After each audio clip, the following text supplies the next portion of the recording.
سہولیات ہیں ان کی فراہمی کے لیے اب جو NHA اور دیگر جو متعلقہ کمپنیاں ہیں وہ اب کام تیز کر رہی ہیں، اور اس سلسلے میں NHA کے حکام کو ہدایت بھی کی گئی ہے کہ وہ جلد سے جلد جو یہ سروس ایریاز ہیں وہاں پہ سہولیات فراہم کرنے کے حوالے سے انفراسٹرکچر مکمل کریں۔ اس سلسلے میں جو عیسیٰ خیل کے علاقے میں جو سروس ایریا ہے اس پہ کام اب شروع کر دیا گیا ہے، اور کہا جا رہا ہے کہ آئندہ 1 سے 2 ماہ کے دوران یہ جو سروس ایریا ہے اس کو فعال کر دیا جائے گا، اور وہاں پہ جو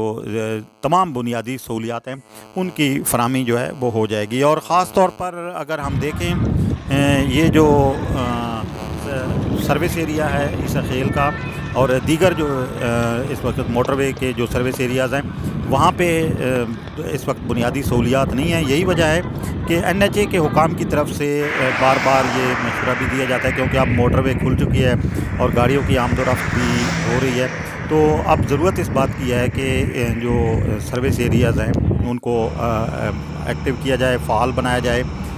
کیونکہ موٹر وے پہ کسی بھی قسم کی صورتحال پیش آ سکتی ہے، اور لوگوں کو جو بنیادی سہولیات اگر نہ ملیں تو یہ ان کے لیے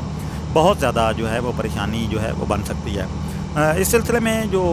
موٹر وے پولیس ہے وہ بھی اب اس کی پیٹرولنگ بھی ہو رہی ہے، اور مختلف بیٹس بنا دی گئی ہیں جہاں پہ موٹر وے پولیس کے اہلکار جو ہیں وہ اپنے فرائض انجام دے رہے ہیں۔ یہ آپ دیکھ رہے ہیں مناظر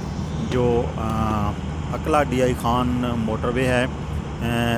فینسنگ کا کام بھی ابھی بہت سی جگہوں پہ باقی ہے، اور اس سلسلے میں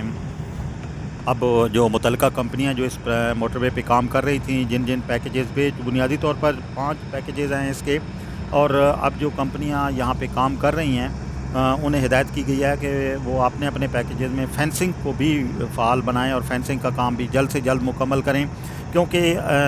دیکھا جا رہا ہے کہ موٹر وے کے مختلف حصوں سے لوگ جو ہے پیدل جو ہے وہ اب اس کو عبور کر رہے ہیں۔ اس سلسلے میں تمام ضروری جو سہولیات ہیں ان کی فراہمی کے لیے 3 ماہ کا وقت دیا گیا ہے کہ جلد سے جلد 3 ماہ میں انفراسٹرکچر جو ہے مکمل کیا جائے۔